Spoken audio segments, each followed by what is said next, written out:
Hi, listeners. This is the 80,000 Hours podcast, where each week we have an unusually in-depth conversation about one of the world's most pressing problems and how you can use your career to solve it. I'm Rob Wiblin, Director of Research at 80,000 Hours. Today's guest, Ambassador Bonnie Jenkins, spent 8 years in the Obama administration trying to stop the spread of dangerous weapons. Given the relevance of limiting the spread of dangerous nuclear and biological weapons for reducing the risk of a global catastrophe, it's a pretty self-recommending interview. She's out of government now, so was also able to speak more freely than most. The majority of you listeners have some interest in politics, government, or international relations, so I expect most of you will want to listen in. Before that, though, a few notices. Thanks to everyone who filled out our impact survey to let us know how 80,000 Hours has changed your life. And double thanks to the 100 people who also gave some feedback on the show. Most people who did that just so that they loved the podcast. But the two most requested changes were for me to speak more slowly in order to match the speed of guests, and to use the chapters feature so people can find the section of an episode.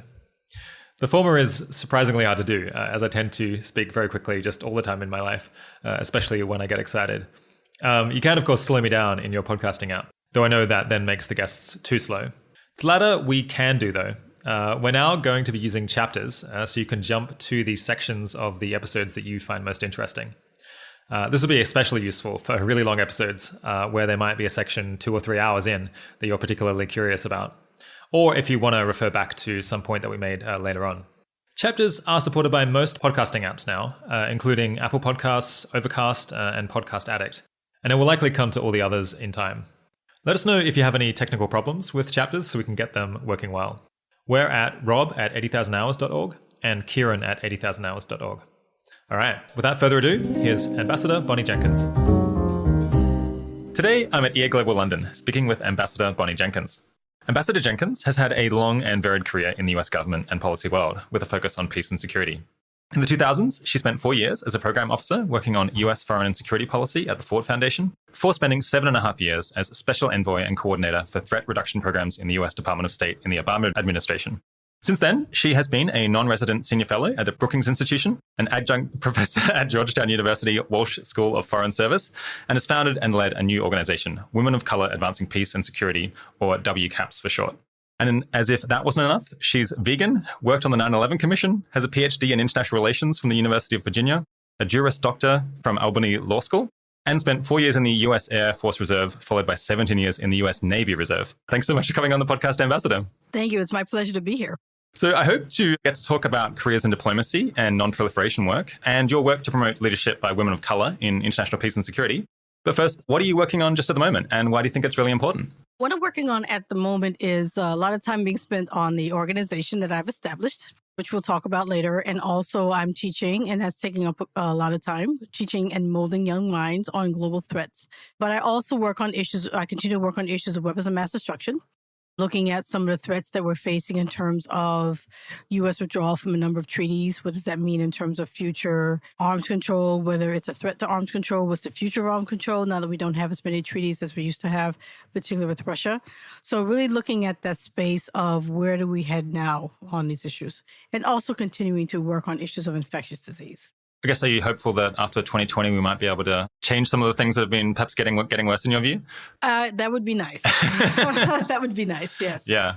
Are there any treaty withdrawals that bother you in particular, or you think are particularly risky? Well, obviously the issues that I work on with nuclear are particularly of concern to me, but also issues that are not in traditional, not hard security space, like climate change. I think that we should be doing a lot more on that. It has a lot of implications on a lot of things that we're doing, and we're not really taking a leadership role in a number of things on foreign policy. So I have a few concerns. So as listeners probably gathered from the introduction there, you've done so many things in your career. It was a little bit hard for me to kind of narrow down and figure out what it was most worth talking about. But I think the thing that will most excite listeners and potentially fill in some gaps in my knowledge is to talk about the 7.5 years you spent at the Department of State working on Cooperative Threat Reduction. I guess, yeah, so chemical, biological, nuclear, radiological threats. I guess you're also involved in setting up the global health security agenda, which I actually just talked about back in episode 27 with Professor Tom Inglesby. Does that sound good? Yes. Yes. All right. So despite having actually worked in the Australian government a little bit, and I suppose having this pretty big interest in global catastrophic risks, I actually am just super ignorant about diplomacy careers and kind of what Department of State does and all the different branches and security careers in general. So you might have to take things a little bit slowly and map things out from the beginning. But yeah, so what are the different kind of categories of problems that you've worked on over the next decade? There's so many terms that fly around, CBNR, like CTR, Nonproliferation, WMDs, and a lot more. Is there any way of like mapping it out and giving a kind of an ontology? Yes, I would map it out like this. Weapons of mass destruction are chemical, biological, nuclear issues. And we've added radiological. So that's why you have CBRN now. And I focused mainly on arms control, which is to limit how many arms countries have of these weapons. Nonproliferation, which is to reduce the increase in the number of states that would have those weapons. And so that's kind of a category of arms control, nonproliferation of weapons of mass destruction. A lot of that has focused on states. Traditionally we have focused on countries like Iran, North Korea. Before India and Pakistan developed their nuclear weapons, there were another couple countries we focused on, and also focusing on countries that have now given up their nuclear weapons. So that's one category. Another category to look at is what I did while I was working in the Obama administration, which is called threat reduction. And what that is the same weapons, but we're focused on individuals who have nefarious intent to get their hands on what they can use to develop those weapons. So that's focusing on non-state actors.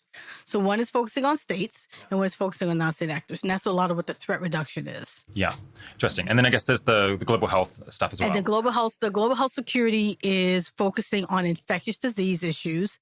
And the reason why these issues that I work on are a part of it is because when we set up the global health security agenda, we were looking at how to help countries around the world build a capacity to prevent, detect, and respond to infectious disease.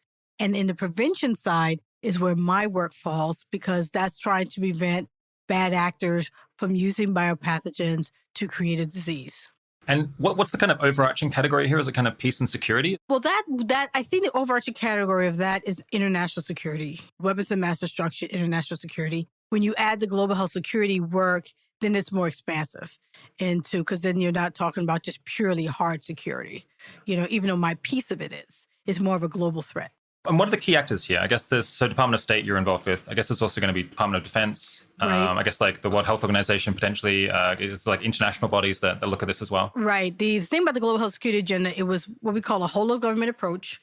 So it has a number of departments within the United States who work together, like Department of Defense, Department of State, Center for Disease Control and Prevention, Health and Human Services, Department of Agriculture to deal with the animals and the plants, the USAID working with development around the world, the FBI, Federal Bureau of Investigation, and probably a couple of others that I forgot. But it really is a whole of government approach to try to deal with this. And when we work with other countries, we ask them to have the same kind of whole of government approach, because you need that to try to prevent, detect, and respond to infectious disease threats. And so it includes all of that, but it also includes multilateral organizations, because you need to have them involved. So you have the World Health Organization, you have the Food and Agriculture Organization, you have the Organization for Animal Health. And then you also have entities like the World Bank, because they put a lot of money on these issues.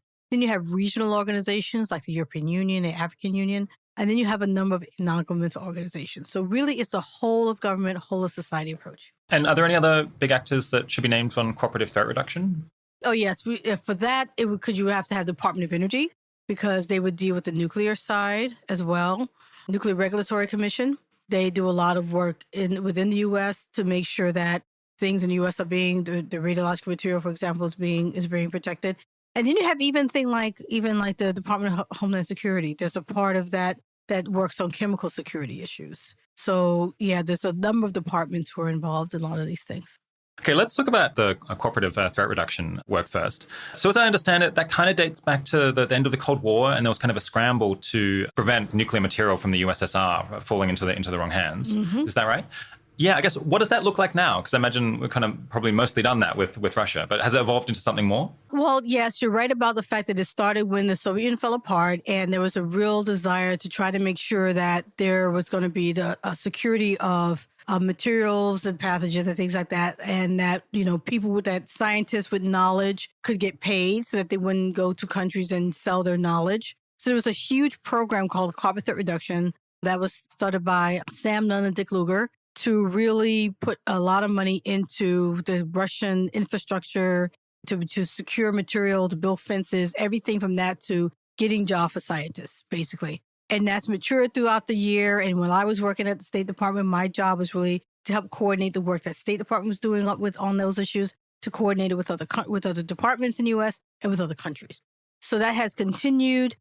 During my time, toward the end of my time in government, there were a number of problems because Russia was not wanting to stay a part of that anymore. I think they felt that it was a remnant of days past. They were saying that we don't need to be doing as much to assist them now because they could take care of it themselves. So that was a real problem because it really closed off a lot of ways in which we could work with them, to keep track of all the money we put in there, to help to make sure that facilities remained safe and secure.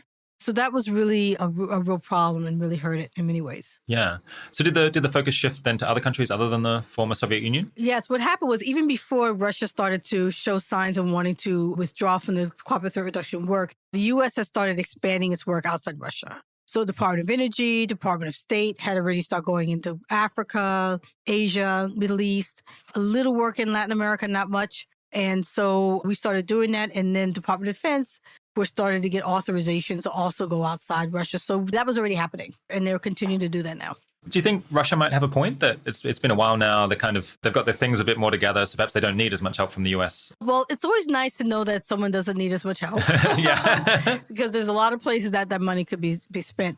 But there were relationships that were developed. There was verification mechanisms and just having that kind of relationship and being able to be on the ground and see, make sure that like I said, that the facilities that we help to establish there and the security that we helped establish is maintained. And so when you break off those threat reduction activities, you lose a lot in terms of interaction with the country. Yeah, interesting. So I guess what are the biggest threats that worry you now in terms of like uncontrolled nuclear material? Where is it coming from? Well, fortunately, what I can say is there was always concern about some coming from Russia, for example. But because we've had this nuclear security summit, there's been a lot less of a concern or a lot less of that happening. Now, of course, I don't have access to intel, so I can't tell you where it's coming from now, if at all, because I don't have that information. If I did, I couldn't say it anyway. But, obviously it's going to have to come from a place that has those sources. And, plutonium, highly enriched uranium, for example, is not everywhere. So, it'd have to come from a country that actually has it. Okay. Yeah. I guess like Pakistan possibly could be. Well, they have it. They have that too. Yeah. I can't say where it came from them, but, they are a country that actually has that. Yes. Yeah. I guess how much does it matter if a country has kind of a peaceful nuclear power program? Does that create much risk of? Well, the Nonproliferation Treaty allows countries to have a peaceful nuclear programs. It's in the treaty. And so any country can have that. The only problem with that is when a country develops a knowledge for how to do a number of things, it doesn't take a lot more for them to know how to do a nuclear weapon. So I think that's always one of I wouldn't say it's a hole in the treaty, but it is kind of a concern that if they know how to do that, they can also learn how to do a weapon. Interesting. But I guess, is the waste itself kind of a risk? Well, the waste is not healthy. It's radioactive. I guess that's a radiological threat. Yeah. And there's always has to be a concern about what happens with the waste, what countries do with the waste. So that's always something to think about environmentally. So it sounded that there's like at least kind of half a dozen players in this, maybe dozens if you cast a wider net. Do you think possibly there's maybe too many organizations and it's difficult to is a bit of a herding cats problem, perhaps, getting everyone working together?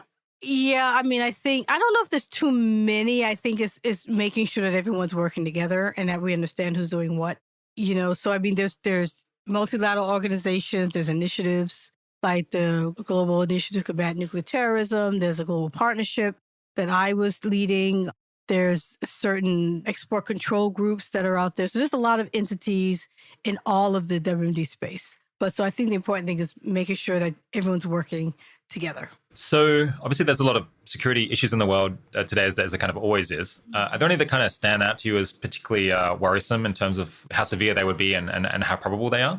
Well, obviously WMD is always because of not so much probability in terms of nuclear, but because of what devastation that could happen. But more of the other kind of global threats that I teach about, like climate change and the effects of climate change on the environment, which will affect us. And so that to me is one of the biggest concerns because of the effects of what it has on parts of the world and also in the U.S. So those are the things I'm concerned about. Yeah, I had Samantha Pitts-Kiefer on the show, I think a year and a half ago. And it made me, we discussed the risk of like a potential nuclear explosion in the US or elsewhere. And it made me think that, so a lot of people will potentially die right away, but potentially even the worst effect would be that it would be a large closing of borders, potentially, because then everyone would be worried about nuclear material getting into the country and then being used against them. Yeah, do you have any sense of what would be the greatest risk? Like, what would be the flow-through effects of a terrorist attack like that? Could it be that it would damage international relations for many years? It could damage international relations. It could, I think it's the panic that it would cause. I think a lot of the repercussions like that. I mean, there's the panic, the relationship, the health. There's a lot of things that would result from that. So let's say that we couldn't stop, like a dirty bomb being set off in a US city. Is there anything that we can do ahead of time to ensure that the public doesn't go crazy and like start demanding like policies that would be detrimental, or at least not? Yeah. Well, there's exercises, of course. I mean, there's a lot of exercises that can be done to help prepare the people who have to deal with that, know how to deal with it at the last minute. And one of the things you do these simulations is you help people know who their partners are, so that you don't have to wait till something happens. So they're, helping the health people to know who to work with the first responders and things like that is helpful. And that will help prevent overreaction.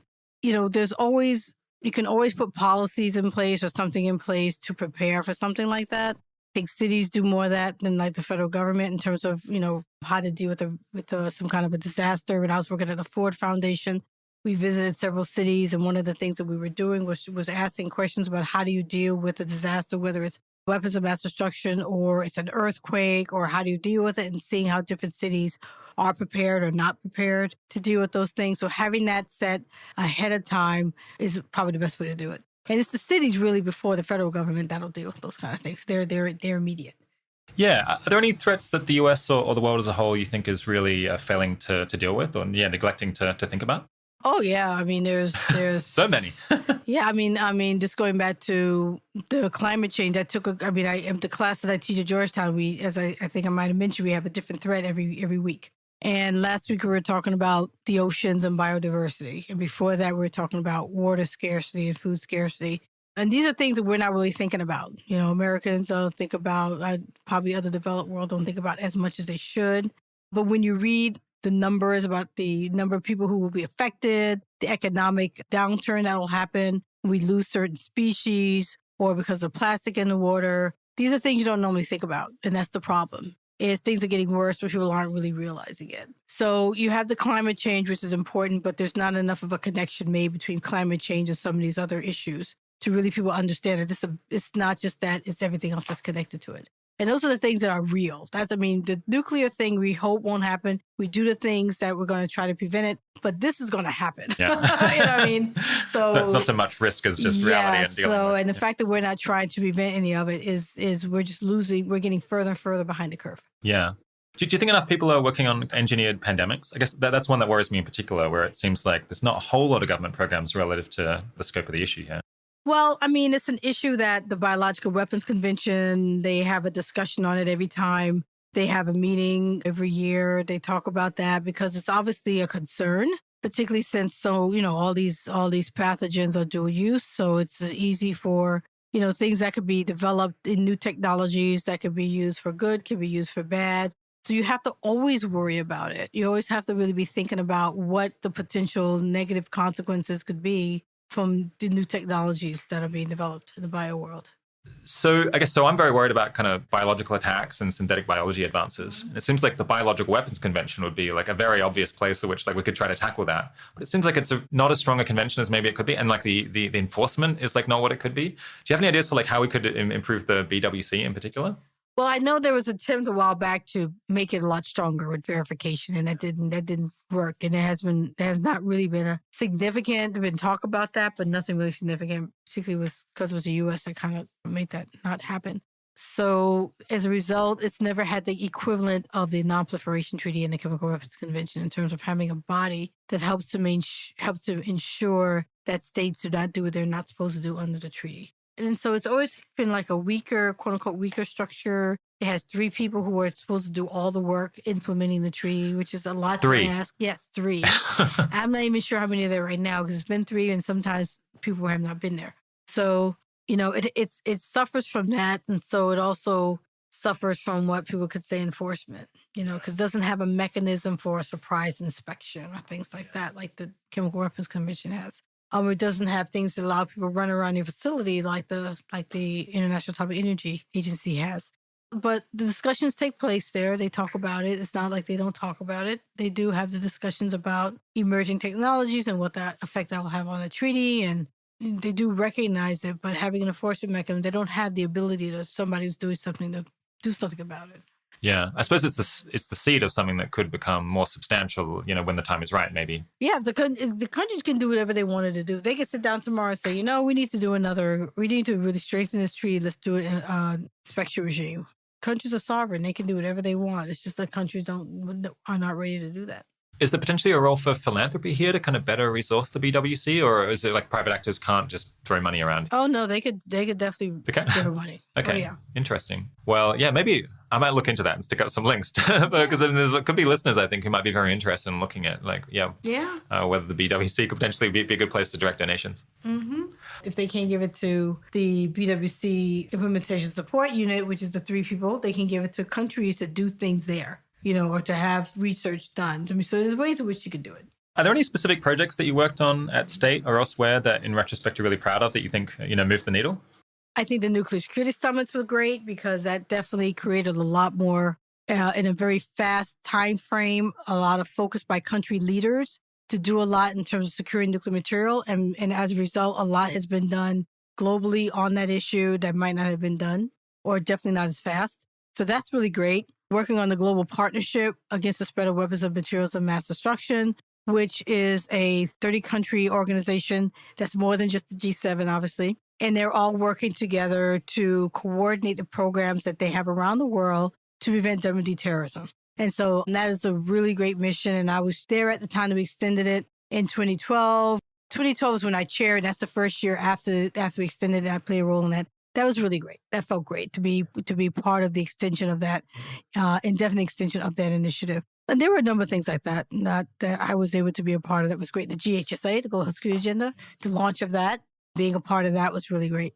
So those are examples of kind of getting the right people to talk to one another and to just to discuss the right issues. Is that kind of very often, is that like a high leverage point? Because some people might be skeptical. You get people to talk around a table and kind of nothing happens, but that's not the case. It has to be action. I mean, you have to start by talking. We have to get people around the table, have a conversation, figure out what we all want to do, what's the strategy, how we're going to go forward, what's the mission, what's the goal, how countries are going to be involved. But then it has to move to action. And all of these things were things that move to action. And we actually use the word action in a lot of the things we did. So for the Global Health Security Agenda, we have something called action packages, which we developed a name on purpose because we wanted to focus on the fact that this is not just talk, it's action. And in the Nuclear Security Summit, we had something called action plans. And then the G7 Global Partnership was about activities that were actually going on. How do we coordinate it? And I'm very much of an action kind of person. I like to see things at the end of the day, having gotten done. So yeah, it is about bringing people around the table, but that's just the first part of it. That's the necessary part of it. But you really have to move forward after that. So your title was ambassador or special envoy? I guess it was both, actually. But, yeah. People use ambassador, but sometimes it's written as ambassador special envoy. Yeah. Yeah. So I suppose most people like me might imagine ambassadors are kind of between countries. You're like an ambassador to a specific country, but here kind of an ambassador on an issue. What is that kind of? What do you do day to day as an ambassador of this kind? Well, I did a lot of travel. I mean, it might have been easier to be an ambassador of a country because I would have been a lot more stationary. Because my portfolio was global. So I literally could be in Africa one week and then the next week in Indonesia. I literally was all over the world, which is very exhausting. But because it was more of a focus on a issue rather than a country that was global, my daily activities was really varied, focusing on any one of the 4 areas that I worked on CBRN. And then you added infectious disease on top of that. So I had a lot of different issues. I would hold, I would have meetings at the White House. I would host my own meetings at State Department. There were a lot of interagency meetings where, you pull together people from different parts of the U.S. government. I'd be going talking with ambassadors from the embassies. I'd be traveling to go to certain meetings. I have to speak at a conference. Then I'd have to go to chair a meeting. I'd be leading a delegation to some event, meeting with folks from multilateral organizations, going to New York for meetings at the UN. It really varied because there was no set plan. There's no set day that was ever like the other because I had so many different things in my portfolio. So what is the goal when you're traveling and talking to these people? Is it usually to kind of get them to care about these issues in the first place, or to tell them what they can practically do about it, or maybe to coordinate them with other groups and be kind of an intermediary who gets everyone on the same page? Yeah, and each one had their own purpose. For example, if I was going to a meeting of the Global Partnership, then I was going because I was the U.S. representative. And so I was there to push the work of the U.S. to coordinate our programs with other countries. It could be to visit a country like Germany when we were having conversations on why we want to extend the partnership. Or it could be a country to talk about why we want them to do a certain thing regarding the Nuclear Security Summit. So each one has a different purpose. Then it could be just a conference. They wanted me to speak at a conference and, it was in our interest for me to go there. So they all varied depending on the type of issue it was, the type of weapon it was. I could be going to the Food and Agriculture Organization to talk about why they need to think more about biosecurity issues. And it really varied. It really varied. What do you think listeners are most likely to misunderstand about the field that you're in or the work that you do? Just how it's very complex. It's juggling a lot of balls. It's not just sitting and having conversation. It's a lot of stuff behind the scenes. A lot of the planning, sitting and getting down the talking points, getting the talking points cleared with the U.S. government entities, within the State Department, pulling together the PowerPoint slides. In some cases, just all the work behind the scene that goes on before you actually sit down with your counterpart in another country. The stuff that goes on within your department and within the U.S. What's something that your colleagues and kind of, this peace and security work, what's something that you think that they get wrong? Somewhere that you disagree? I would say the silos between it, I think, and that's some of that's human nature, some of that's the colleagues, not being able to see the connections between some of the issues we work on keeps the ball from moving forward, when it could be, because I think we need to be much more holistic in how we look at some of these things. Do you think that if people tried to be less siloed, there'd just be kind of other problems that would arise? Like you'd have not enough specialization or people would feel too scattered across too many areas? I think you can have it both ways. I think you can still be working on your issue, but at the same time have an appreciation for what others are working on, at least understand the role that they play. I do a simulation at the University of Pennsylvania on infectious disease, and we have students from different schools come together and just work together. And the goal of it is to say, we're not asking you to be a specialist in every one of these fields. You are in the business school or the medical school or nursing school or vet school or communication school or the school of mental health or whatever. And what we want, you come here and you bring your specialization. So as part of the team, we're going to look to you to answer certain questions because that's your area. That's a good thing. We need to know that there are people who that's what they do. That's their job. That's what they went to school for. However, at the same time, you're not by yourself. And on these global threat issues like infectious disease, you have to work with other people. That's why it was always a whole of government approach when we did a GHSA.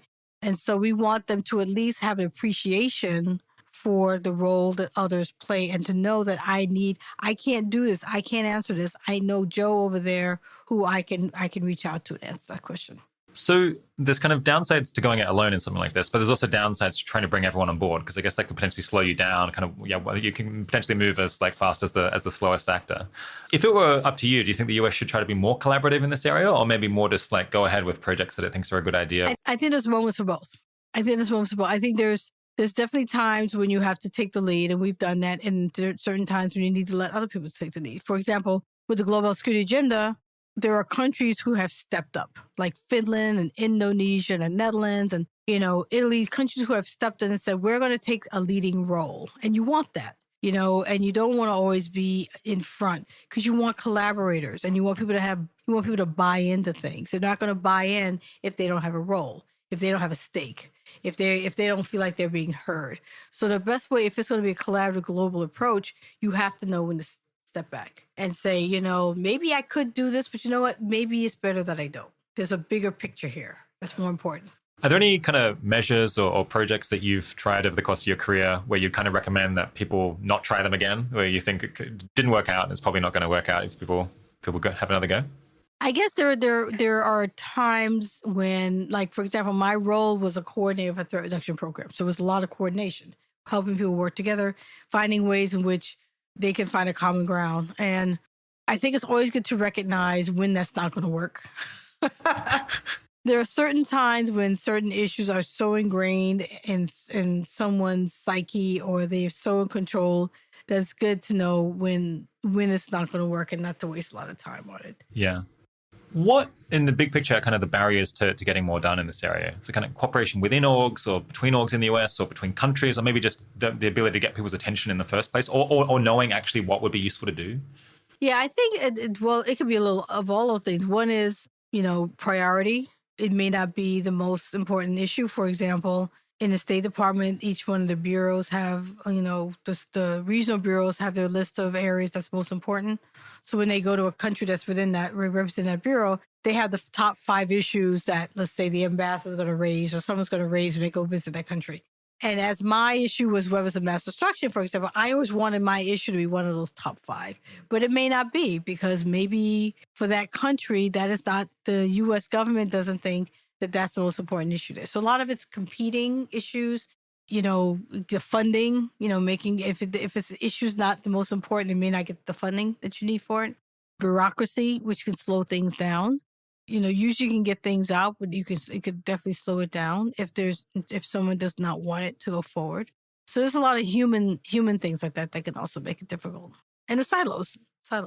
People have different kind of models of politics and international relations. And I think some people have the idea that kind of individuals matter. And if you show up somewhere and you're particularly charming and persuasive and make good arguments, then that's going to move the needle. Then there's other people a bit more cynical that it's like, no, countries kind of do what's in their interest and it's structural and kind of, individuals it's very hard for them to change things by, doing a good job in their role. Which one would you say you agree with more? I would have to say both. Because I think the art of diplomacy is knowing how to be that person that can, a good diplomat knows how to figure out how to get a country to persuade a country to do something, while at the same time ensuring that the country does do something that's also within its own interest, or else they're not going to agree to do it. It's that balance of, promoting a U.S. policy, while at the same time ensuring that the country's own interests are not stepped on.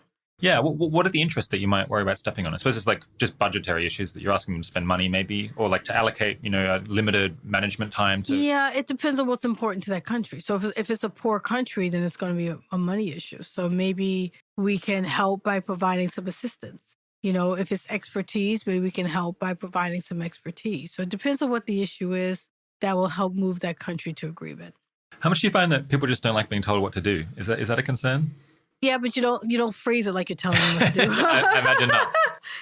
You phrase it as you're a diplomat. You have a way of talking, and I mean, sometimes depending on the situation, if it's really you really want something and you're like told that you have to get this and they don't want, then you may have to do that. But then that's a power thing too, and you have to think about how you use power. If you want to tell somebody what to do, then you expect them to do it, but that's a power issue too. So it's something to think about. So the global health security agenda was this package of programs that was designed to kind of improve pandemic preparedness and improve a bunch of other things about global health security. Mm-hmm. And Tom Inglesby was a big fan back in episode 27. I think at that time, it wasn't clear whether it was going to get ongoing funding after 2018. But it seems like it's carrying on. It at least has some funding for some of the programs. What parts of it excited you the most, and are they still going? I think what excited me the most was the concept of doing this global initiative that's also a whole of government approach, that's working closely with the multilateral organizations and the NGOs. And what I find doing my own research on different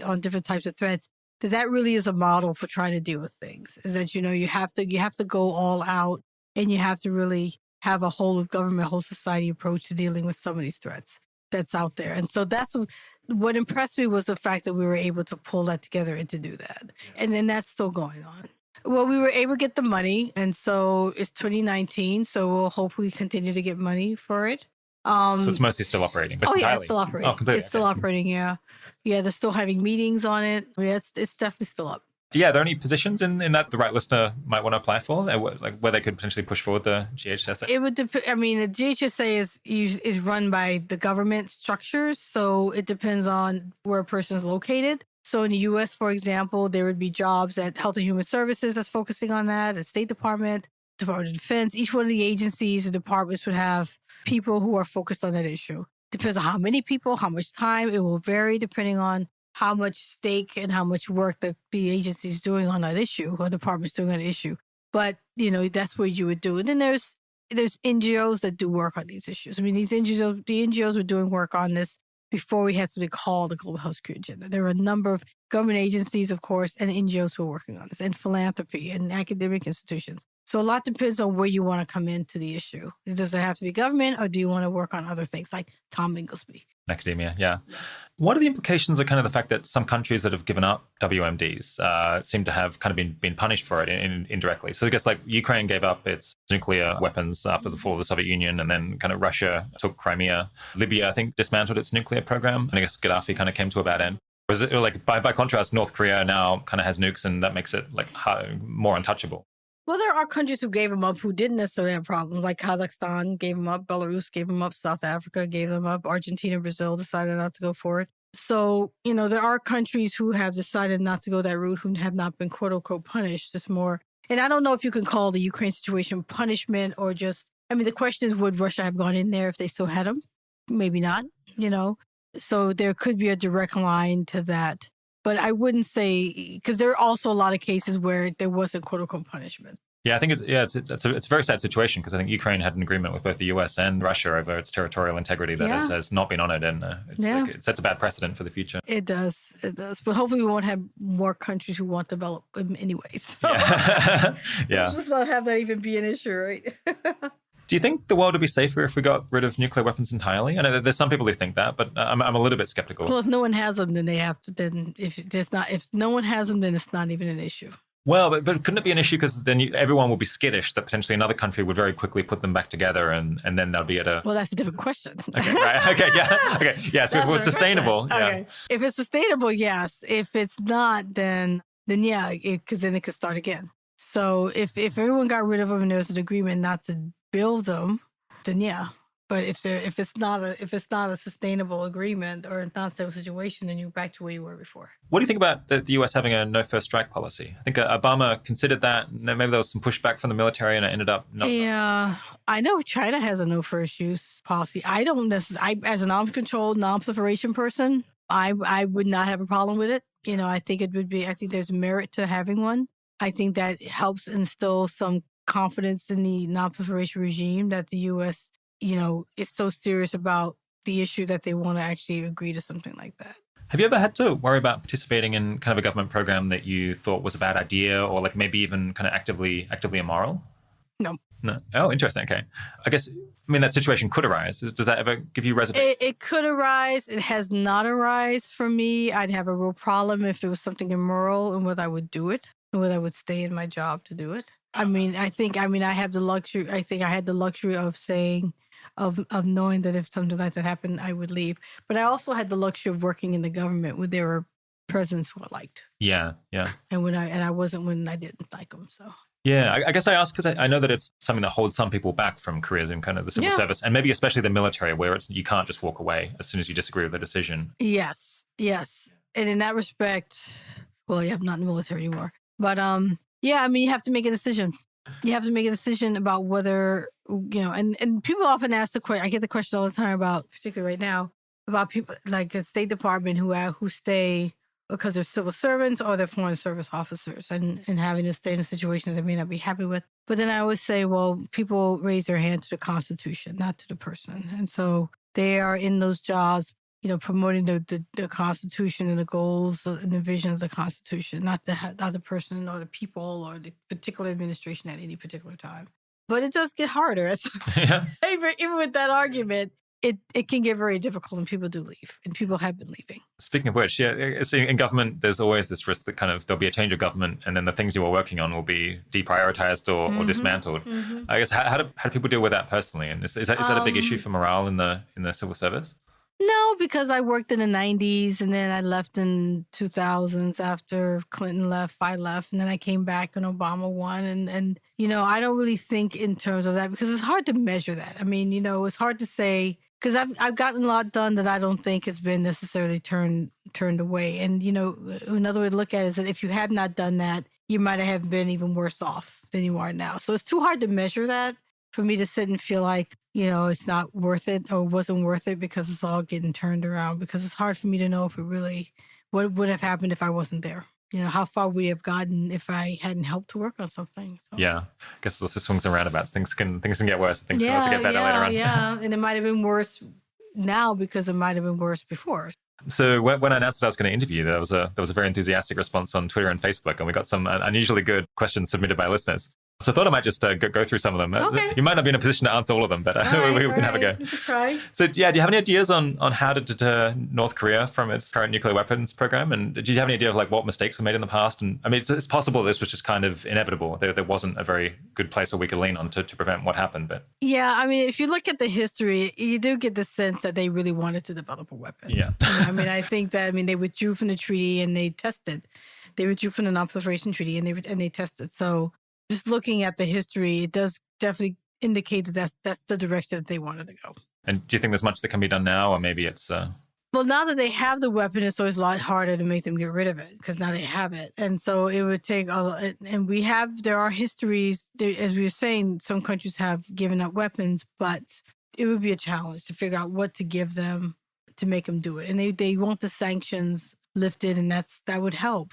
But would that really make them stop? I don't know. Yeah, I have the sense that I don't really begrudge what Clinton or Bush or Obama tried to do, or indeed Trump, at least most of the time. So it just seems like it would have been so hard to shift them because they've just got so much artillery aimed at Seoul. At the end of the day, if this is what they want to do, what are you going to do? It's very hard to stop. Yeah, short of a military strike, which I'm not sure. Very risky. And it wouldn't make sense. Do you think it was a mistake for Obama to kind of set the red line about use of chemical weapons against civilians in Syria and then maybe not follow through on it? Well, I think I guess what you could say is, it's difficult to make a threat if you're not going to carry through. And I think that's probably true in any situation. So, yeah. Yeah, I think it's one of the decisions that he agonized the most about and maybe has the most reservations about in retrospect. Yeah, well, you make some decisions that work and you make some that don't work. Yeah, hindsight's 2020. Yeah, that's life. I guess they ended up dismantling quite a bit of the chemical weapons program there afterwards, right? Mm-hmm. So there's kind of a half victory there. Yeah. It wasn't as if there was no cost to us up. Exactly. Yeah, okay, so glass half full maybe. Yeah. What do you think is kind of the annual risk of a nuclear exchange each year, given that it's kind of a risk of malfunctioning technology, like a false alarm, like we've had sometimes in the past, or just an escalation of a conventional war between countries? That's hard to say because I would think that, countries would want to make sure as much as they can under extreme circumstances that something was actually real before they retaliated and did something. So you think countries would have that restraint? Yeah, I think they would because it's too much of a gamble to make a mistake there. And so, I think they would want to make absolutely sure under the circumstance, that depends on the person. The person could be trigger happy. That could have something to do with it. It depends on what country it is. That would make a big difference. It depends on what kind of relationships what was happening with the country at the time. Would factor. It's a different thing if it's China versus Russia versus if it's the UK. versus France. France, yeah. So there's going to be different reactions, different things you're going to factor in. But I would hasten to say, and hopefully that there would not be an immediate exchange. That they would at least think about what's going on. Yeah. How big of an impact does proliferation among minor powers like North Korea or Iran have on the risk of nuclear conflict among superpowers? I wouldn't think a big... It's not super related. I don't think so. Yeah. I guess I heard a story that it's possible that... So if North Korea actually tried to send a nuke to the US mainland and the US tried to intercept it, Russia would not be able to tell whether they were missile interceptors that were heading, in practice, actually over towards Russia, or whether they were actual nuclear weapons. Now, I imagine that they would have anticipated this possibility and would not be about to immediately launch in this situation. But I suppose there's a possible scenario here where you can imagine it accidentally triggered. Yeah, like I said, said, it could be dependent on the person who's there at the time looking and how trigger happy or nervous that person would be. Or is it a person who's more thoughtful, like you said, and said, well, something's happening. Maybe this may not be what I think it is. Yeah. I mean, I think one of the problems with this line is that there's been talk, particularly in the last nuclear posture review, of these miniature, these smaller, these weapons that would be kind of escalate, and so they wouldn't be like the real thing. They'd be a version that would... Tactical nuclear weapon? Yeah, that would be kind of like just to say, we're not going to throw the big thing yet, but this is a smaller one, so we just want you to know how serious we are, kind of thing. And the problem with that was raised, which is that some of the platforms are the same as would have the larger weapons, so if they wouldn't know whether it's a larger or smaller weapon. Yeah, I guess even when it goes off, like immediately you might not be able to tell. You may not be able to tell. And so we're hoping that the other side will be calm and casual and say, oh, that's not the big one. That's just a warning shot. That's the one shot. They're just trying to warn us. Yeah. Yeah. Just hope that they really think that. Yeah. So maybe that's the answer to my next question, which is what are the least safe weapons in terms of potential accidents? I guess maybe tactical nuclear weapons. It's like they create a risk of escalation. Yeah, a risk of escalation. Yeah. I suppose bioweapons, but it doesn't seem like many countries have bioweapons these days. No, fortunately not most countries don't, and particularly not to deliver them, but, people have laboratories, so every country has a lab, and they're all dual use. But in terms of being able to make one, you need the right pathogens and somebody with intent to do harm. What are the biggest challenges of ensuring biosecurity in resource-poor settings in particular? Helping them to build the infrastructure to make it secure. That could be building, which we've done, building big fences around the lab, helping them make sure that they have the stuff inside the lab to be safe, that there's locks and things like that, making sure that they have the badges that they need to get in and out, just the internal review and assessment of people who could work there, making sure that they're the right people. There's things like security culture, which is training people to understand what the risks are so that they know what not to do. I guess it sounds like it actually might be easier in these cases because kind of you can spend money on these really obvious things and just, in fact, it might be easier to like get improvements, at least in places where there's like very little money than in places that are already closer to the state of the art. Yeah, as long as you have the hardware and the human factor, because you can have the fence and you can have all of that, but if you don't have a person who understands the importance of security culture, then it still won't work. So you need the human and the infrastructure to work together. Is there anything you think that the US or EU could do to reduce risks between Pakistan and India, or is that kind of just up to them in reality? I mean, there's always efforts that can be made. There's always conversations that as diplomats that can be had, as ambassadors in country can have with them on a regular basis. So I think we don't have to wait for them to get angry at each other. I think there's always efforts that can be made to ensure that the relationship is a good one. And when it's not a problem, to keep it that way. I would prefer that to waiting till there's a problem and then trying to fix something. Quite a lot of people in response to climate change are advocating for bigger uptake of nuclear power. What implications would that have for kind of nuclear weapons security, if anything at all? Well, it's just more of a concern about more knowledge out there in terms of what can be, who knows processes about potentially developing a weapon. So that's a concern. Whether there'd be any waste, I mean, maybe not a lot, but there could be a concern about that as well, about environmental issues and things like that. But for me, it's a lot of knowledge issue, and it's expensive. It's a really expensive thing, and a lot of countries have to decide if it's worth doing that versus doing other things that are also important right now that they are definitely going to be facing and are facing. So the US is pretty close to kind of state of the art in a lot of these areas, but what could it learn from other countries? Or what are cases where other countries are maybe doing things better? Making trade-offs between what's needed, and not all countries, but some countries are better off at understanding the importance of some of these global threats and the importance of needing to address them, but it's also because they're facing them a lot easier and can see them a lot more. I mean, in terms of how we deal with countries, like how we deal with Iran for the JCPOA, Joint Comprehensive Plan of Action. I think there's some lessons learned about how the Europeans are dealing with it, and even the Russians are dealing with it, and the Chinese are dealing with it. I think it's better than how the U.S. is dealing with it. But I'm an arms control person, so of course I say that. So I think there are definitely lessons that we could be learning right now about a number of issues, both hard and soft security. What are the professional norms in the US around kind of criticizing governments that came before you or that come after? I suppose there's civil servants and there's like political appointees. Maybe the rules are a bit different. Yeah, you have and I was a political appointee and I was also a civil servant at one time. So I understand the importance of just as a civil servant or as a foreign service officer that you stay, regardless of who's in charge. But yeah, it's not an easy one, but you said what's the trade-offs? Oh, no. So I suppose, like, what are the norms about criticizing? Because I've had some people just be unwilling to kind of criticize other governments. There's maybe some kind of... Well, I think I would say that we've broken some norms. I see. I would say we've broken some norms. I mean, like I said, you have a new administration every 4 or 8 years, right?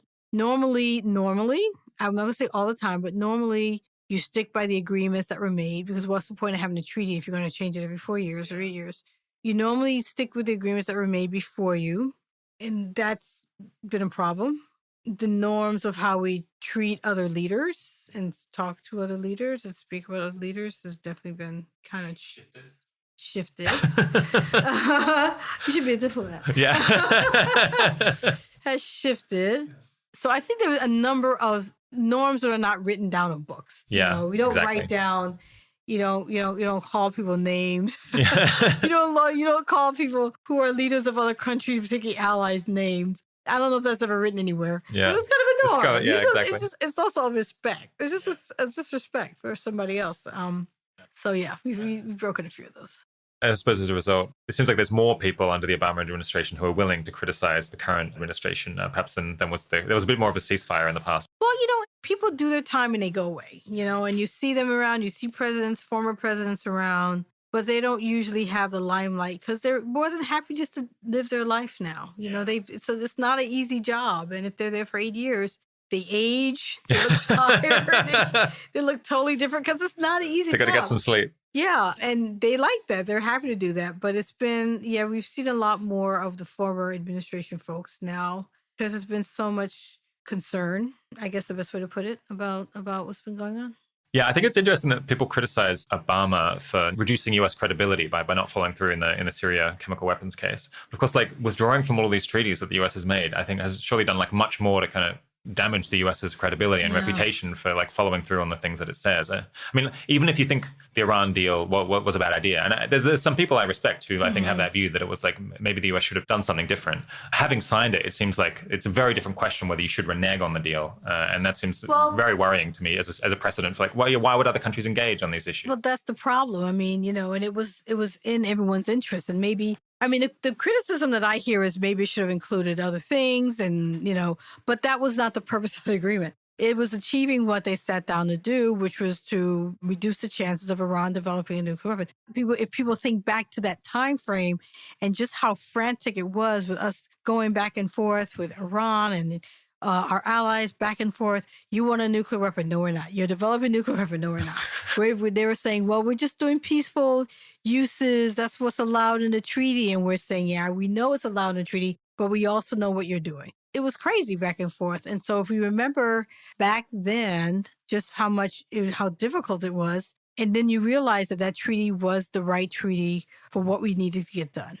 And if it didn't address other issues, then you don't tear up the treaty. What you do is you find a way to have more negotiations on other things.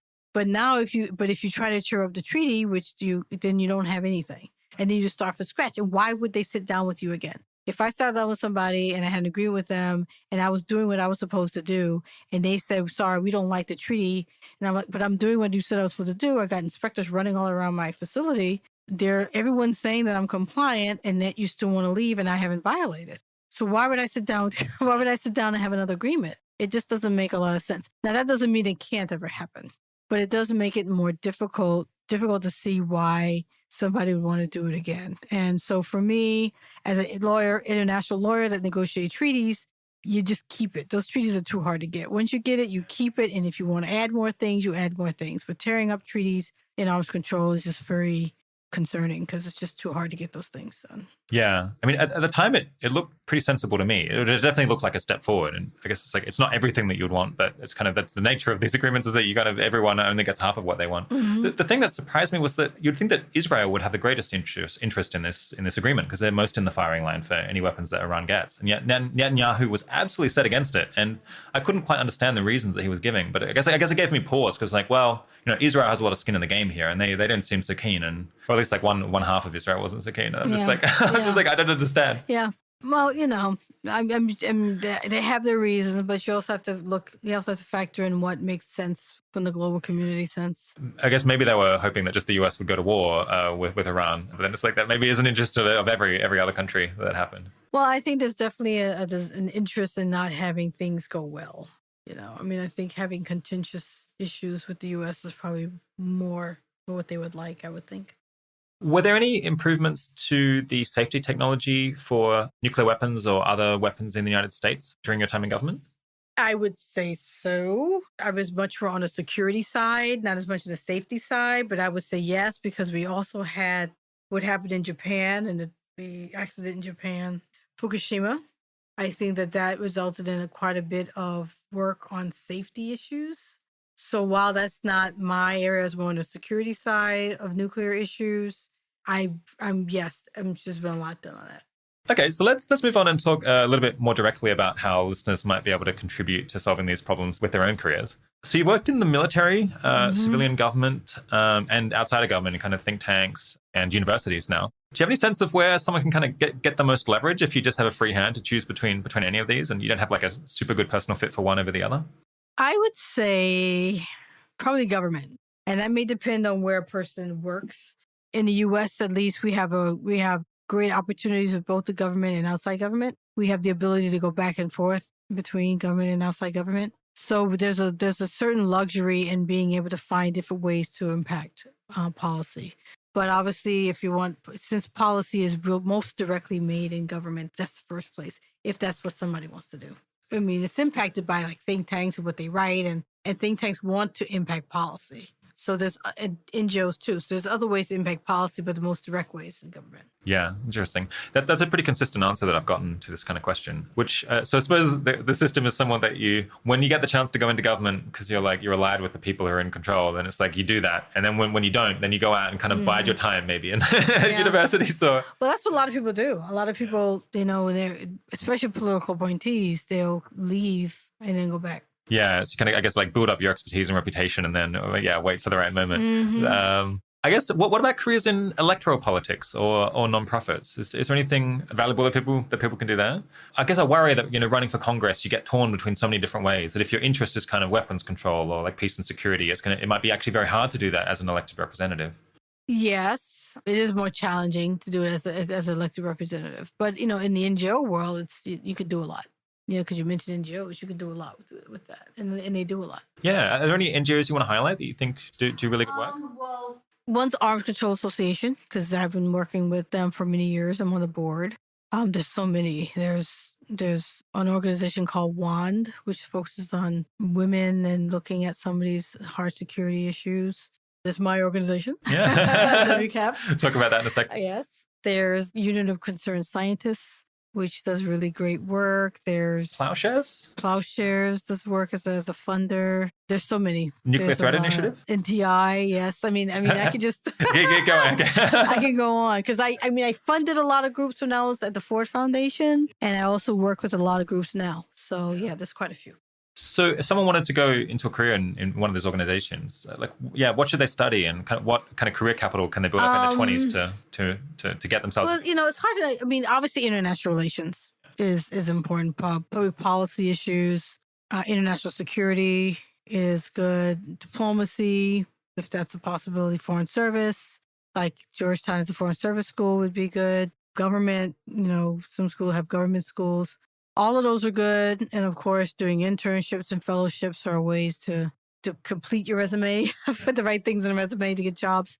So those kind of things. But also scientists. We have biologists and nuclear physicists and chemists who are doing work on the policy space. We have AAAS fellows, which are scientists, a lot of biologists who get involved in policy work. And we need those for like the weapons of mass destruction. You need the scientists who can tell you what's possible and what's not possible. It seems, like a lot of these issues are very technical. Like you really need scientists and engineers to to understand them. How much, I guess, do you have to work very closely with them? Because I suppose your background isn't as much in science and tech. It depends. I mean, sometimes you do because it may be an issue that, you just need their perspective and we say, what's possible? What can we agree to? We don't want to make a mistake and say we can do something we really can't. So just having them in the mix, having them at the meetings and, in the offices. And a lot of time it's just clearing on documents, having them clearing things is important because then they could look at documents and say, no, cross this is rubbish. out. Yeah. And that's why we go through the whole clearance process. It's because we want to make sure that what we're doing makes sense. Yeah, interesting. So what is the path for someone who's kind of maybe graduated in physics or chemistry or engineering who wants to go into this? I guess it's the AAAS fellowship, which we've... The AAAS fellowship. Is there anything else? I guess they could just apply to jobs for the federal government like anyone else. There's the NGO route that they can get involved in. There's the think tank route. And all of these have potential avenues into the government. So, it's getting out there, working in these kind of institutions. It's always good to write things. In DC, very much into writing articles, op-eds, blogs, getting your name out there. It's a lot of getting your name out there with people knowing who you are. That's a big deal in DC. Are there any kind of post-grad courses for people from a more technical side who want to work on peace and security? Yeah, there's a lot of graduate courses, particularly in DC. It's Georgetown or... Georgetown, George Washington, American. They all have George Mason. They all have all the Georges. All the Georges in American. They have graduate programs. How separate is the Foreign Service and the Civil Service in the US? Are they pretty different tracks? A lot of people move between them pretty freely. Usually, if you're in Foreign Service, you stay in Foreign Service. Because you have to take a particular exam to get into the Foreign Service. It is its own track within State Department. I see. And what's distinctive about those kinds of roles? Do you think they're particularly impactful or? Well, Foreign Service is, that's the one where you travel every 3 or 4 years, sometimes 2 years, depending on, or even 1 year, depending on where you happen to be. And so you bid and you go to a different embassy every 2 or 3 years. Yeah. And then you may go back to main state and state in Washington, D.C. for 2 or 3 years. So they're the folks who work at our embassies, and our missions around the world. And civil servants at state, for example, normally stay in the U.S. and they're not in that same kind of cycle of every 2 or 3 years. A lot of them work in the functional bureaus at state, which are versus the regional bureaus at state. One's obviously the two are clearly one's regional, one's functional. So I was a civil servant before I was a political appointee. I wasn't a Foreign Service officer. So it's a job like everyone else. It's a civil service job. So within the executive branch, it seems like there's a bunch of different tracks. So we've got diplomacy, then we've got just kind of standard civil service. We've got intelligence services, and then there's the military. And then I guess there's also law enforcement. Yeah. Well, the diplomacy would be more like the Foreign Service folks. Then there's the military, of course, which is self-explanatory. Intel, which is self-explanatory. You could have military who are military intel, Navy intel, for example, or CIA. And then I guess the Biological Weapons Convention enforcement is actually in the FBI, right? There's people in the FBI who may focus on bio issues. There's people in the FBI who focus on a lot of different things that have to do with FBI type work, but they do have folks who work on WMD issues as well.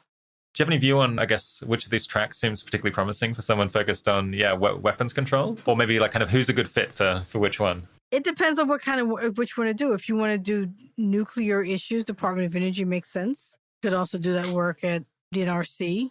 Nuclear Regulatory Commission, you could do it at State Department. You could do it you could even Department of Homeland Security does some work on that. So it depends on what area you want to work on. Bio, that could be, depending on what it is, State Department, Health and Human Services, Civil Disease Control, Agency for International Development, USAID. It depends on what your issue is that you're interested in and where you want to be within the U.S. government doing it. Or you can be in NGO world. Yeah, right. There's always that. Is there any way of quantifying kind of how many people are in this space? Are we talking thousands, tens of thousands? Oh, God, it's hard to quantify. Yeah. It's very hard. I mean, I wouldn't even know. In the whole WMD space in the U.S., wow, thousands probably. Thousands, okay, yeah. I guess it's large enough that someone who wants to get into it has a reasonable shot. That there's a lot of different angles in, it sounds like. Well, yeah, there's a lot of reasonable shots. Working in the federal government it is kind of opaque, and there are a number of direct routes into it. a number of fellowships that people can take advantage of to get directly into the government, rather than having to bang on the doors. It's very hard if you don't know anyone, if you haven't been here for a while, to go to the different events to meet people. And, it is kind of opaque. And I can imagine, I came through something called a Presidential Management Fellowship Program. So I was in one of those, what they call direct routes in here into the government. But you apply, they have jobs openings and you apply for the jobs unless you have a direct route in there. Yeah, so my next question was going to be that a lot of listeners would like to have a kind of a career that resembles your one to some extent, but they kind of don't have a sense of what first steps can they take to get their foot in the door, to meet people in DC, to get started. Do you have any advice for someone in that situation? We'll try to get a fellowship or an internship into DC. I mean, there's a number of organizations and NGOs and think tanks that have summer internships or just regular internships. Because once you want to get here and you want to meet people. And not here, you want to get there and you want to meet people and you want to go to the events and be around. And it's a lot easier to do if you're in DC than if you're not in DC. But anyone can apply for the fellowships and internships. I would, or either just a regular one at state or a regular one at the NGOs, or one of these direct ones that you can get into, like the one I did. Do you have anything to say about the different internal cultures of the various organizations? Because I imagine someone might be the right fit for state, but not so much for the military. Yeah, they all have their own culture. Having been in the military, DOD has its own culture, state has its own culture, Department of Energy has its own culture, et cetera, et cetera. So yeah, they each have their own culture, and sometimes you don't really know which culture you fits your personality until you get there. But if you like the diplomacy culture, if you like to be one to sway people by your words, and you like that kind of a culture, you like kind of a personality, the state. If you're much more of a lot harder in how if you're militaristic, then you want to do DOD. So it's part of it is knowing their culture, but part of it is I didn't think about that. I just kind of worked at places that were doing the things I wanted to do. And then I just kind of figured it out. Yeah, so is the culture of the Department of Defense kind of how you might imagine it to be? Or are there any surprises? No, not really. No, okay. Not really. It's very bureaucratic. I mean, I enjoyed it. I really enjoyed it a lot, yeah. I suppose these are all massive orgs, so maybe they're all bureaucratic to some extent. Oh, yeah, there's a lot of bureaucracy. Is there any difference? All have bureaucracy. I mean, I thought DOD had a little bit more than state, but state has a lot of bureaucracy too. But I think there's just more people that have to sign off things at DOD. A lot of more people have to watch things, but they both have a lot. I guess state's a lot smaller. I guess Department of Defense, I can't remember the exact numbers, but the number of staff is just... Yeah, they have a much bigger building than state. But state has embassies around the world, so even though they have bases around the world. So it's hard to say. Yeah, is there anything you'd want to say about the culture of the intelligence services and what role they play in the bigger picture here? They play a very important role of giving us information of what's out there. I mean, I was in Navy Intel, and it's the role of getting the information for the policymakers so they can make better decisions. Are you glad that you went into the military early on in your career? Did that help a lot?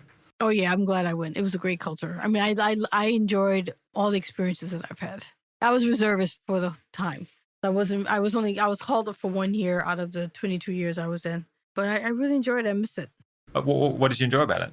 The camaraderie, the rules in a way. I mean, I didn't want it 24 hours a day, which is why I was there full time. But the camaraderie is great. I have so many great memories I had fun. They actually had a lot of laughs. So that's not what I imagined. I know.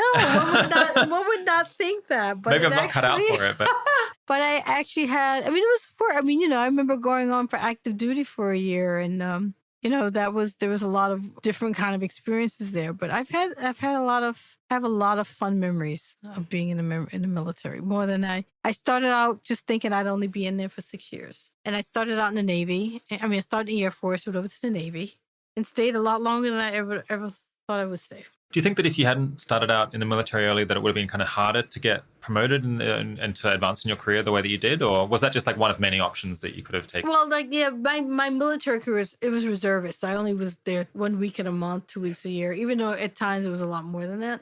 But that was my commitment. So it didn't really interfere with my progression in life because it was just 1 week in a month. It was a perfect situation. Did it keep you in shape? Oh yeah, Okay. I had to do it in shape, and it was like it was fun, and it seemed like those weekends would come by so fast. I was like, wasn't I just here? But I got some great deployments. I love being on an aircraft carrier. I thought that was the most fun thing in the world. I love being on ships. Love being on ships. The more wavy, the more I liked it. How did you feel being called up? It was during the Iraq War, right? I was called in 2006, and I went down to Central Command down in Tampa. And I was supposed to go to Iraq, and then the person I was supposed to replace didn't leave, so they sent me down to Tampa instead. Okay, yeah, interesting. Was that exciting or a bit frustrating, maybe, to be called to? When you're called up, it's always a little disorientating. But people were getting called up, so it was just a matter of time before I got mine. I had just gotten to the Ford Foundation, so I was only there for I think a year and a half before I got called up. But I was so sure that would never happen.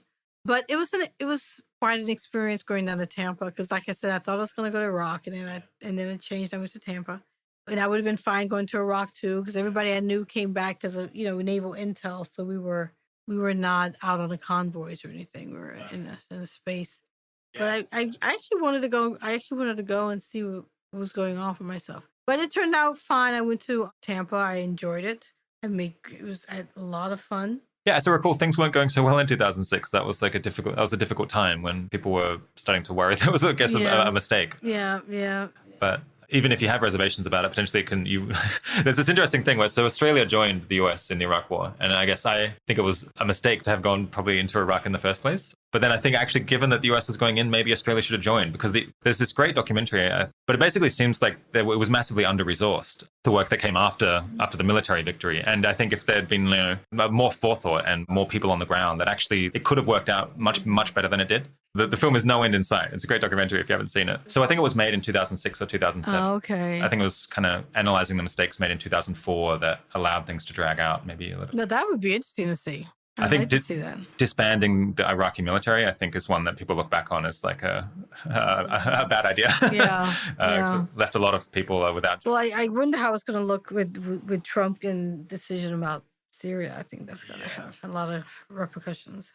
Yeah. Do you have any other kind of key advice for someone who's in their 20s and 30s who's wants to pursue a career in the executive branch? Yeah, I mean, keep pursuing it. Yeah, it's not like it is a bit opaque, particularly if you're not in DC. But if you really want to work on it, I mean, and you can do what I did. I started working in city government, and then I went to state, and then I went to federal. So even if you cannot get a job in the federal government, there may be an interesting job at state, in the state that you're working in the capital, or even in the city. It's still federal jobs, and you can still get a perspective that you get from working for the government. And then, maybe something eventually will open up, but I wouldn't give up. I would just kind of keep at it if that's what they really wanted to do. Yeah. So it sounds like pretty often people might have to take kind of stepping stone roles to get into the position that they ultimately want to get into. Yeah. And it may mean I remember I did a couple of volunteer kind of jobs just to get exposure and to put it on my resume. And sometimes you have to do that, and it's not easy, but you may have to do something and not get paid just so that you can put it on your resume. It's a lot. I did a lot of resume building. I think it shows. What do I need to do to get this? And so I did that. Yeah, interesting. I think sometimes people come to us and they're saying, I want to take this role as a stepping stone, but then I'm not sure. Actually, it could disadvantage me because then I'll get typecast as doing this other kind of role. And then it will be hard, in fact, to move into the area that I really want to be. Do you have any idea of how people can figure that out? I suppose maybe they just have to talk to people in the area and find out how it looks. Yeah, talking to people is always good. Talking to mentors, getting their thoughts on what makes sense, particularly talking to people who are in those fields. I was a little crazy about it. I just always did what I wanted to do. I didn't think about, it's like when opportunities turned up, and I'm still like that. When an opportunity opens up and it makes sense, I usually just go for it. And, my career I've done a lot of things. There's always been like a constant thread throughout all of it, which has been weapons of mass destruction. So even though I went from the military to congressional commissions, to government, to academia, to philanthropy, there was always one thread, and it was always WMD. Yeah, so a listener might hear this, and then perhaps they move to DC, but they don't have that many connections there. How do they get invited to the right parties? Are there kind of networking events? There's always networking, but there's always happy hours. My organization holds happy hours. You go to happy hours, you meet people, and one thing always leads to the next. You just kind of start by doing that, and there's so much going on. There's conferences you can go to and meet people, networking events. There's a lot going on. Join organizations that will, that have events going on that you can go to. So you're going to have to put yourself forward, but if you're willing to do that, then you can definitely break in. Mm-hmm. Because Exactly. how much of the personal skills matter then? Because if you're someone who's quite shy, it sounds like it might be a bit more challenging. Yes, because you have to know how to make small talk. Yeah. And that's just a matter of practice. Yeah. Like everything else. I mean, you could take a class on small talk. Really? They have classes? I don't know. I'm just joking. Right? That wouldn't surprise me. I wouldn't either. Yeah. I really wouldn't either. Yeah. They probably would call it like how to network. Yeah, And there are webinars and things about how to network. So, but yeah, I mean, you can do something like that. Just do a webinar or just, go out with friends who are more open and kind of piggyback off them, until you're just more comfortable. The gift of gab, I like people. I like to talk to people, but I'm much more of a person like I will zero in on a person and like, let's sit down and have a chat. And I'll do that throughout the time. I like to get to know people a little better than have but I know the gift of gab. I know that there's a role for that. Is that something you developed or? Because I wasn't naturally like that. Once I know a person, forget about it. Or even once I have that first connection, it's fine. But just walking up to somebody who you don't know, it's daunting if you're not good at it. So there is, but the more you do it, it's like anything else. The more you do it, you better get at it. Do you have any advice on kind of charming people in the ambassador role? Would you kind of go read their blog posts or and then kind of comment or show that you admired something that they'd done in order to warm them up? Or is that maybe it's too late in the career for that? When I was an ambassador? Yeah. Oh, it was much easier. I see, right. Okay. People wanted to talk to me. Right, I see. Or I could say I'm ambassador and that made it easier for me. But I think that helped me to do it now because you just don't. I think like most things, when you don't think about things, things are easier. And if you don't think about it and you go to somebody and you say hi, introduce yourself to them, to him or her, it's just a lot easier. And if you sit here and think, what am I going to say? Do I have the right thing to say? How are they going to react? So you sit here thinking about all this stuff. And you're still standing in the exact same spot, Yeah, I know a lot of people feel kind of skeevy about networking when they're younger. But I think, what if you just realize that everyone has some interesting story and you just have to find it by asking the right questions? And maybe also just that you can potentially do people favors. So it's this isn't a matter of extracting resources from other people. It's a matter of helping one another. Yeah. And maybe it can make you feel a bit better about it. Yeah, and people and you may go up to somebody who has the same hesitation. They'll be so happy to see you say something. Yeah. They're like, oh, hello, for sure. How are you? Yeah, completely. What are the best reasons not to pursue the kind of career that you've done? What are the downsides? A lot of travel. I was very tired by the time I left. A lot of it was my own fault because I would try to do everything. But you're not stationary. And if you want to be stationary and have a big family and have a dog and a cat and watch the flowers grow, you're not going to be able to do that because you're traveling a lot. Yeah. But you could balance it more because I didn't really balance a lot. I just kind of traveled. But you can balance it if you're in control of your schedule. Did you regret that, or are you kind of glad that you lived the... I don't regret a lot of things in my life. There's not a lot. There are a couple of things I do regret, but I don't regret a lot. And so, no, I came out healthy. Yeah. I still travel. I travel a lot less. I definitely don't do a lot of international travel anymore. No, knock on wood, no bad health effects. That's the most important thing to me. Yeah, interesting. And I guess if you hadn't gone into government, what else can you imagine yourself having done? Well, first of all, I'll say that I always wanted to work in government. So that's the start. even when I was young, I had the calling to work in public service. But my other passion is animals. I would love to be a veterinarian, and I would love to work with the big animals in Africa. That's what I say. Just leave me. I'm just gonna go work with the big cats and the anywhere there's a big animal. That's what I would do. But I love animals. I would do something in that.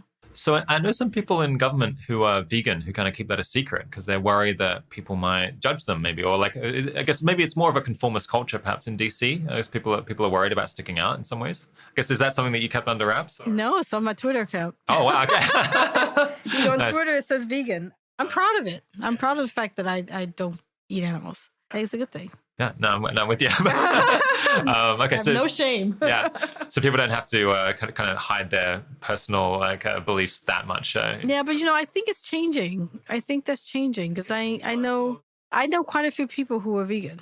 And when I go out to eat, there's one experience where I was at an event for the weekend and I sat at a table and everybody but two people were vegan. So it's and if you go to college campuses around the U.S., I was at the University of Minnesota last week, and they have so many vegan restaurants around, and they're full. I went to one, and there are people standing online. Really good food too. So I think that's changing. I'm sure in some parts of the U.S., for example, it's not. I'm sure the places where it's really heavy meat, that's not the case. But there's a lot of people who are now not not eating meat. Yeah. Yeah, we just moved to London recently. I think it's even bigger here. Just like so many vegan restaurants around, and it's a popular, fashionable. I mean, I think it's a great thing. Yeah, and you find a good one. It's like, I mean, they're really, every time I go back, there's more. They keep growing. Was that ever an issue traveling all around the world that you'd have to let people? I've only been vegan about 4 years now, 3 or 4 years now. But I was never a big meat eater. But I do know people who were vegan when I was traveling, and it was difficult, particularly parts of the world where they eat a lot of meat. That's not so common, yeah. I mean, it's easy to find a salad. You can just find a salad someplace. But now restaurants, even the ones that I see overseas, are getting better at that, giving more options. Yeah, what convinced you 4 years ago? Like I was saying, I never was a big meat eater. And so when I decided to, it was a slow process. I didn't stop like one day. It was like certain things I had stopped eating anyway. I already stopped eating pork. I would have a bacon once in a blue moon. I had stopped eating steaks. I'd have a hamburger once in a while. And it was just gradual. It just gradual, and then I just made a decision just to stop. And then, I love animals. So the combination of that, and it just kind of made it sensible. It made a lot of sense. Yeah. Okay, finally, let's talk some more about the work you're doing at the moment with WCAPS. So yeah, after leaving the State Department in 2017, you decided to set up this new nonprofit, Women of Color Advancing Peace, Security, and Conflict Transformation. What motivated you to do that? I just wanted to try to see if there's a way to make the policy making more diverse. It's not very diverse in the U.S. I'm not sure how it is everywhere, but I know in the U.S. it's not very diverse at all. So, and I just realized I just think we'll have much better policies if we can have much more diverse, or at least have policies that's better informed by different perspectives and different cultures and different backgrounds. And so I think it's not, in any issue, not just in foreign policy, it's good not to have the same thinking people around the room making decisions, particularly if they're decisions like foreign policy that affect other countries, like if they're decisions that are going to have such huge impact on different types of people. It makes sense to have different types of people who are also in the room trying to help make those decisions, and helping to steer the right direction for the policies. Is foreign policy especially non-diverse, or is it just kind of decent? Foreign policy is very non-diverse. International security is very non-diverse. Now, there are more women in those fields now than before, but there's still a lot needs to be done, and particularly for people of color. So is the goal to encourage more women of color to go in and start careers in this area, or make it easier for them to do that, or to help them reach leadership roles over the course of their career, or kind of all of the above? It's kind of all of the above, because there's different aspects of the problem. And so it kind of attacks different ones. One is increasing interest on any issues. We're developing a pipeline program that's going to do that, starting at junior high school and talking about these issues, peace and security. It's about empowering them. And so we have these great podcasts that anyone at any time, anywhere could just listen to women who have been in the field and how they got into it and the challenges, just so that people know they're not by themselves. Yeah. And it's also trying to create a desire to stay in it, our mid-career kind of stuff. Yeah. What do you think are the biggest barriers to increasing representation? Do women of color maybe leave disproportionately over the course of their careers? Or? Well, one is supply and demand. One is that there's not enough going into the fields or staying in the fields, particularly for women. There's a lot more now, but still we have to get them to want to stay. For people of color, it's not just staying, it's getting the interest in some of these issues and helping them understand how these issues how interrelate to domestic issues that they tend to care more about for obvious reasons. So, and then it's culture. And then the demand is the culture, which is very traditional white male, and it's stayed that way for years. It's still that way. Is there much progress on the internal culture to make it more welcoming to a wider range of people? Not right now. Not right now. Okay. Sure. Not right now. Yeah. There definitely was when I was in the Obama administration. There's certainly a lot less now. But even with the Obama administration, it's more than just the administration. It's the culture within departments that have to really make a difference. And it's kind of organizational culture is pretty persistent. Oh yeah. Culture is naturally resistant because it's what people have been grown up to believe. And so we are naturally, subconsciously always thinking what we've been told since we were kids. So it's just resistant to change as a rule. And so that's one reason why it's so tough. So there's kind of two different benefits I can see WCAPS having, which are, and I'm kind of curious to know which one you think is bigger. So one is just this is really important work, and you want to have lots of people aspiring to go into it from all across society, so that you can kind of get the very best people doing this work that is working on these really important problems. The other one is that, even if you don't get more people aspiring to work on it, you have a wider range of people with different experience and different knowledge going into it, which might hopefully improve decision making. I guess, especially given that we're talking about something that involves coordination across many different cultures all over the world. If everyone's just cut from the same cloth, then that can be a problem. Yeah, is it kind of focused on both of them equally, or? Yeah, I mean, maybe not always equally, but definitely focused on both of them because, like I said, it's a complex problem, and there's different entry points in terms of how to try to fix it.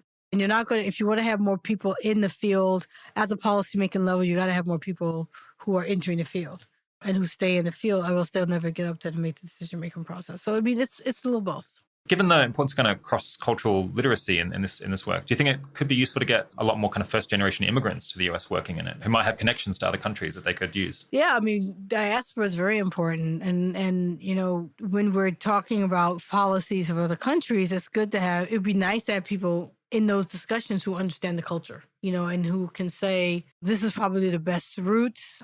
I know people there. I'm from there. You may want to consider these things, and they're not part of these discussions. I guess, are there issues with security clearances for first-generation immigrants? Yeah, I mean, security clearances is definitely an issue for many, in terms of places they've been and having to track all that down and trying to track down their history. It's definitely a concern. So what kinds of projects does WCAPS run to improve the situation, and why choose those ones over others? Well, WCAPS does a number of things. I mean, when I think about what we're trying to do, I think about what are the fundamental things that one would need to feel empowered, to be engaged. So a lot of the programs speak to young women and mid-career women. So we do networking so that people can know. One of the problems is that people are saying, we don't know who else is doing this stuff. We don't know who else is working in these areas. We know there's other people, but we don't know who they are. So that's been very valuable. And people have been very forthcoming in terms of connecting with each other. We have this amazing, very active listserv where people are sharing information, sharing jobs, all kinds of things. So the network has been really important and was really demanded. One is mentorship, another is a mentorship program because people really need mentors and they really want mentors. Then we do, as I said, we do podcasts and webinars. Webinars are just on all types of issues. The podcast, we have like 33 podcasts so far of women of color talking about their careers. We do training. We've done media training, to help both very young and mid-career in terms of issues, in terms of media, talking to the media, speaking in front of the media, Twitter accounts, LinkedIn accounts, how to be a good person on Instagram. Yeah. We've done all that kind of stuff on communications, how to write an op-ed, done a lot of that. We have several working groups that are set up for individuals to focus on more issues. So we have I think we have 6 working groups, everything from national security to cybersecurity to global health to weapons of mass destruction, climate change, illicit trafficking. So we have a number of working groups where people can focus. And we have a young ambassadors program. So the young folks can get together and do things on their own. And so we do quite a few things. Yeah. So that's a whole lot of different projects. I guess, how do you evaluate which ones are working? And do you expect that maybe you'll focus over time on the things that really seem to be moving the needle? Yeah. So like the networking, I could just see by the traffic. That's easy. The podcast reactions, like I just met someone last night and I was telling about podcasts. And, oh yeah, I heard that podcast. I can track it on the website and see how many people are following that. So that helps to see that. How many people I'm seeing a lot more of my colleagues on panels. A lot of organizations are contacting me to help them find people for their panels, for their things, because they know that we have a huge group of women of color. And so that's been really helpful. I mean, I have Council on Foreign Relations, which is a think tank, reached out and they did a presentation on some of the fellowships so they can get more people. So it's being seen as a resource now, which is great. People are coming out and people who I don't even know, just using it to get information about a job. We were hiring this job because they want people of color to apply. So they look at my network as a great way to get people to do things. So it's been a great accomplishment. I ask partly because I guess there's a bunch of similarities with 80,000 hours. So we're trying to shift people's careers to get them to go and work on paths that we think are particularly impactful. And sometimes it's easier to kind of evaluate the impact that you're having than others. When we do one-on-one advising, we can follow up and find out from people directly whether what we're doing is helping. The podcast is a little bit trickier. We kind of survey people once a year, but I expect that it's potentially influencing quite a lot more people than what we're actually measuring. We try to write up these case studies where we figure out what people would have done otherwise. opposed to satisfy donors. But it's interesting trying to prioritize between different projects when some of them are way more easy to quantify the impact than others. Yeah. Are there any projects that you expect to be kind of especially impactful? I suppose, for example, the podcast could reach like many, many thousands of... Yeah, and we're going to be doing a better job of advertising it. We have it on YouTube and iTunes, but we're going to be trying to do much better at, we're going to put it on a podcast platform, which I think is on one now. We just can't figure out how to use it. Yeah. We have it on WordPress. We have a whole separate website just for that. I'm excited about this pipeline program that we're going to be doing. It's going to be me putting together, I said, junior high school, graduate school, young adults out of graduate school, pulling them together. Each group would mentor the younger groups and learn how to mentor, and just really strengthening the pipeline itself in terms of getting people into government. It's interesting, in your presentation at EA Global, you're saying that kind of, well, the currency of New York is money. And I guess the currency in DC is sounded like attention, kind of. So it's like, did you get to write in the Washington Post? Did you like get to give all of these talks that other people saw? Which like has a bit more of a zero-sum element, because I suppose you can make more money and everyone can get richer, but it's a little bit hard for everyone to get more attention because there's only so much attention to go around. So you're suggesting maybe part of the way to help women of color advance in these careers is just to make sure that they get opportunities to be seen. And I guess you're saying be on Instagram or get to be on panels. Yeah, get to be on panels, get to be on TV, get to be on MSNBC, on TV, just get to be doing opening statements. You just seeing it more is indication people recognize that there's a need and there's a gap, so we need to do something about it. Yeah, so that's something you can potentially really push on that, I guess, helps to advance people in their careers. Yeah, what would you recommend, I suppose, to people at the State Department or other organizations? How can they potentially help with your mission? If they were interested. Yeah, they could join the organization. They can let us know that they'd like to do joint programs with the organization and do a lot of those with entities. Suggest members to be part of a Young Ambassadors program, be part of the network. Just, I love great ideas, so, if there's an idea, because somebody may know an organization and said it'd be great if you guys work together. It's just, I'm pretty open to ideas and ways in which to strengthen what we do. How much does the fight over attention kind of make things feel a bit more combative, that people feel like they have to kind of constantly be pushing their name out there in the policy scene? Does that like worsen the culture, do you think, or within DC, or maybe that's just how things have always been? I think that's the way it's always been. And I think people recognize when it's happening, but I don't think people take it too seriously. They're the people trying to get their name out there. So in effective altruism, we try to like always encourage people to think about both the upsides and the downsides that they can have with their projects. So are there any ways you think WCAPS could kind of accidentally make things worse? So one way I was thinking is that potentially it highlights differences between people within this kind of field, where maybe it would be useful to like highlight the ways that people are more similar than they think. Mm-hmm. Well, I don't know if it necessarily highlights them. It just speaks to the fact that there are differences, and it speaks to the fact that there's nothing wrong with differences, and it's a positive thing. But it's also important to have a place where people can share their experiences and share the frustrations of being a person of color in America and being a woman anywhere for that matter. And there are definitely negative things about that, but trying to empower them, to feel good about that. Do you feel a tension, say, if you point out problems that women of color might face within the State Department or other government organizations, that's like potentially helpful for fixing those problems, drawing attention to them and getting them resolved. On the other hand, it might discourage women of color from applying to work there and like inadvertently make the problem worse by that route. Yeah. Well, the thing is, there has to be a certain amount of recognition of the fact that the culture of the U.S. is based, there's just racism. It's just a part of our culture. And it goes back to the way in which we started. And so by acknowledging it, recognizing the differences, calling these things out, but with the way of trying to figure out how do we work together is better, because if we don't do that, then we end up losing out. It's almost if you don't recognize the differences, then it's easy for things to go as they always have been. And if you're not from the dominant culture, you'll keep losing out. But if you recognize the culture and then you say, we have a different history in many ways, and therefore, we want to bond together and make ourselves empower each other, then we can do better. But if you don't do that, then it's almost like if you don't call it out, then nothing will change. It's like a false sense of security. And I've had people come back and say they don't like the term people of color for that reason. They say, because then you're making yourself different. But I said, there's nothing wrong with being different. It's how you look at it. You could think it's a negative thing. I don't think it's a negative thing. I think if anything, it's trying to acknowledge the fact that we are a culture in America that's based, as the racism is a very important part of who we are, and it's a negative thing, and so you have to deal with that.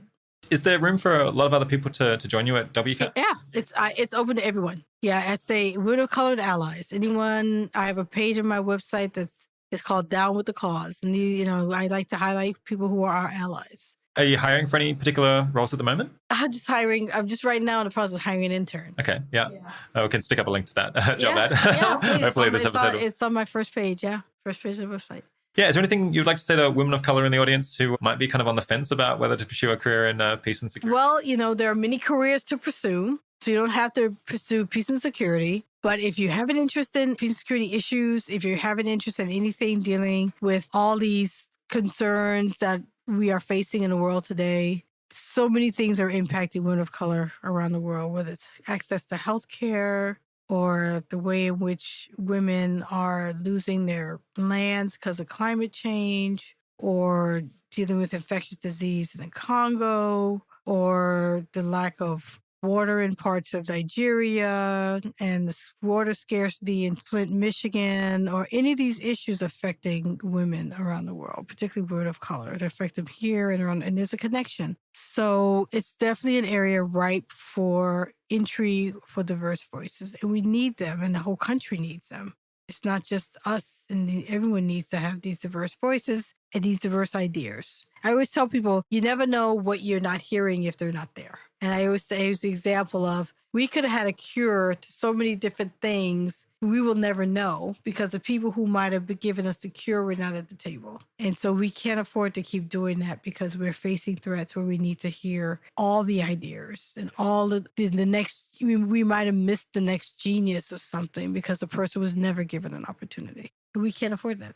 Do you think women of color might have systematically different views in some way, or an insight into the peace and security that others don't? I think they definitely will. We are all a product of our history and our upbringing, and I think some will have similar ideas because the way they experience their childhood, and some will have different. I think because as women of color who've experienced racism or discrimination, at least most of us have, we have a different way of looking at things. We just have a different perspective. We have a different perception of some of the exact same things that others will look at.